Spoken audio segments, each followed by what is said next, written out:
ನೀ ಸುಮ್ಮನಿರ್ತೀಯ? ದುರ್ಗಾ ಈ ಮನೇಲಿರೋದು ಸರಿ ಅಂತ ನನಗೆ ಅನ್ನಿಸ್ತಾ ಇಲ್ಲ.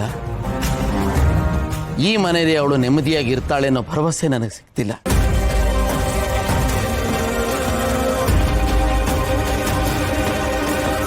ಬಾಸ್ ಮನೆ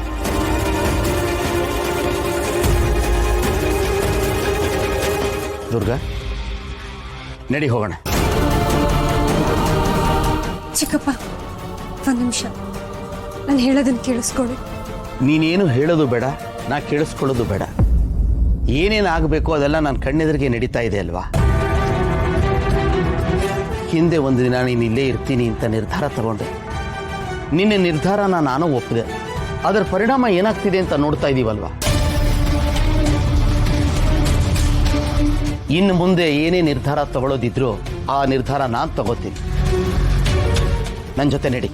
ಚಿಕ್ಕಪ್ಪ, ದಯವಿಟ್ಟು. ಬೇಡಮ್ಮ, ದುರ್ಗಾಪುರಕ್ಕೆ ಹೊರಟ್ಬಿಡೋಣ, ನಡಿ.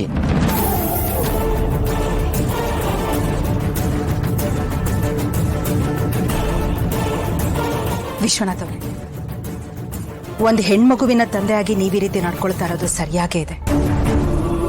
ಪ್ರತಿಯೊಬ್ಬ ತಂದೆಗೂ ತನ್ನ ಮಗಳು ಗೌರವ ಮತ್ತೆ ಶ್ರೇಯಸ್ಸು ಬಹಳ ಮುಖ್ಯ ಆಗತ್ತೆ.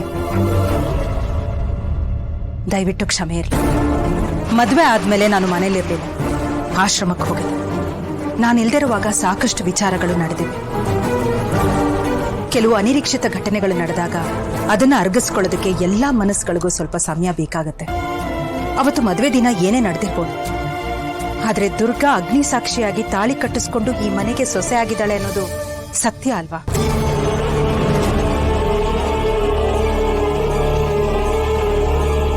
ಹೀಗಿದ್ಮೇಲೆ ಈ ಮನೆ ಸೊಸೆಗೆ ಸಿಗಬೇಕಾದ ಗೌರವ ಸಿಕ್ಕೇ ಸಿಗತ್ತೆ. ಆ ಗೌರವ ಸಿಗೋ ಹಾಗೆ ನಾನ್ ಮಾಡ್ತೀನಿ. ಇದು ನಾನು ನಿಮಗೆ ಕೊಡ್ತಾ ಇರೋ ಮಾತು.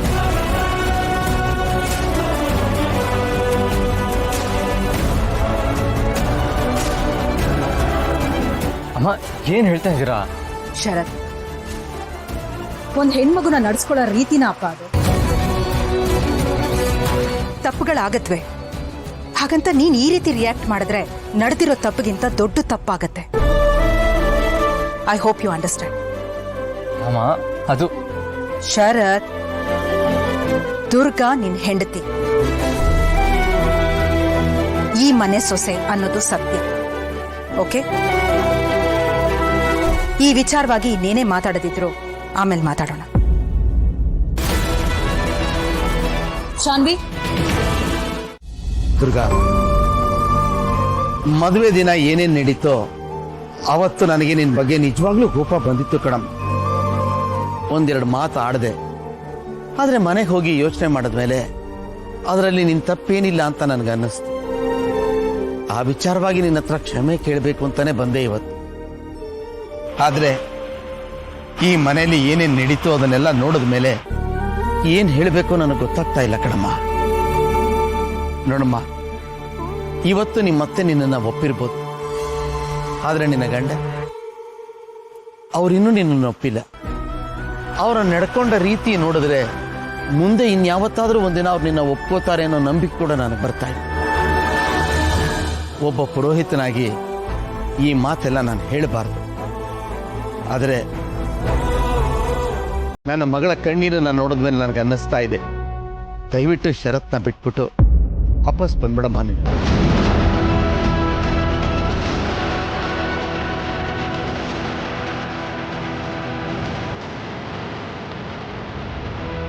ಅಯ್ಯೋ ರೀ, ಏನ್ ಮಾತು ಅಂತ ಹೇಳ್ತಿದ್ದೀರಿ? ಸೇರ್ಕೊಂಡು ಬಾಳು ಅನ್ನೋದು ಬಿಟ್ಬಿಟ್ಟು ಇರ್ತೀಯ ನೀನು? ನಿನ್ನ ಆಲೋಚನೆಗಳು ಏನಿದೆ ಅಂತ ನನಗೆ ಚೆನ್ನಾಗಿ ಗೊತ್ತಿದೆ. ಸ್ವಲ್ಪ ಯೋಚನೆ ಮಾಡು ಪ್ರಭಾ. ನಾವಿಬ್ರು ಇಲ್ಲಿ ಇರ್ಬೇಕಾದ್ರೇನೆ ಈ ರೀತಿ ಅವ್ರ ಹತ್ರ ನಡ್ಕೊಂಡೋಡು. ನಾಳೆ ನಾವಿಲ್ಲಿ ಇಲ್ಲದೆ ಇರ್ಬೇಕಾದ್ರೆ ಅವಳನ್ನ ಹೇಗೆ ನೋಡ್ಕೋತಾರೆ ಅಂತ ಯೋಚನೆ ಮಾಡಿ ನೋಡು. ಬೇಡ ಪುಟ್ಟಿ, ನಮ್ಮ ಜೊತೆ ಬಂದ್ಬಿಡು. ನನ್ನ ಕ್ಷಮಿಸ್ಬಿಡಿ ಚಿಕ್ಕಪ್ಪ. ನನ್ನ ಮದ್ವೆ ಆಗಿದ್ದಿನ ನೀನ್ ನನ್ನ ಜೊತೆ ಬಂದ್ಬಿಡು ಅಂತ ಹೇಳಿದಿದ್ರೆ ನಾನು ಬರ್ತಿದ್ದೆ ಅನ್ಸುತ್ತೆ. ಆದ್ರೆ ಈಗ ಸಾಧ್ಯನೇ ಇಲ್ಲ. ಅವತ್ತು ಇವತ್ತು ಏನಮ್ಮ ಅಂತ ಬದಲಾವಣೆ ಆಗಿರೋದು? ನಾನು ನಾನ್ ಬದಲಾಗಿದ್ದೀನಿ ಚಿಕ್ಕಪ್ಪ. ಮೊದಲು ಊರಿಂದ ಇಲ್ಲಿಗೆ ನನ್ನ ಅಕ್ಕನ ಹುಡ್ಕೊಂಡ್ ಬಂದೆ. ನನ್ನ ಅಕ್ಕ, ನಮ್ಮಪ್ಪ, ನನ್ನ ಕುಟುಂಬ ಅಂತ ನನ್ನ ಸ್ವಾರ್ಥಿ ಆಗ್ಬಿಟ್ಟಿದ್ದೆ. ನನ್ನ ಜೀವನಕ್ಕೆ ಈಗ ಒಂದು ಉದ್ದೇಶ ಅಂತ ಸಿಕ್ಕಿದೆ ಚಿಕ್ಕಪ್ಪ. ಅದು ಆ ಪುಟ್ಟ ಮಗು ಹಿತ. ಅವಳಿಗೋಸ್ಕರ ಆದ್ರೂ ನಾನು ಇಲ್ಲೇ ಇರ್ಬೇಕು ಚಿಕ್ಕಪ್ಪ. ನನ್ ಮಂಟಪಕ್ಕೆ ಹೇಗ್ ಬಂದೆ, ಹಸೆ ಮಣೆ ಮೇಲೆ ಹೇಗ್ ಕೂತೆ, ಈ ಎಲ್ಲಾ ಪ್ರಶ್ನೆಗಳಿಗೆ ನನಗೆ ಉತ್ತರನೇ ಸಿಕ್ಕಿರ್ಲಿಲ್ಲ. ಆದ್ರೆ ಈಗ ನನಗೆ ಅನಿಸ್ತಿದೆ, ಪುಟ್ಟ ಮೇಡಮ್ ಮೇಲೆ ನನಗಿರೋ ಪ್ರೀತಿನೇ ನನ್ನನ್ನ ಹಸೆ ಮಣೆ ಮೇಲೆ ಕರ್ಕೊಂಡ್ಬಂದು ಕೂರ್ಸಿದ್ದು ಅಂತ. ನಾನು ಅವಳನ್ನ ಹೆರ್ದೇ ಇರ್ಬೋದು, ಅವಳ ಹೆತ್ತಾಯಿ ನಾನು ಅಲ್ದೇ ಇರ್ಬೋದು. ಆದ್ರೆ ಒಂದು ಹೆತ್ತಾಯಿ ತನ್ನ ಮಗಳನ್ನ ಎಷ್ಟು ಪ್ರೀತಿ ಮಾಡ್ತಾಳೋ ನಾನು ಅವಳನ್ನ ಅಷ್ಟೇ ಪ್ರೀತಿ ಮಾಡ್ತೀನಿ ಚಿಕ್ಕಪ್ಪ. ಅದೆಲ್ಲ ಸರಿಮಾ, ಆದ್ರೆ ಅವಳು ಹೇಗೆ ನಿನ್ ಜವಾಬ್ದಾರಿ ಆಗ್ತಾಳೆ?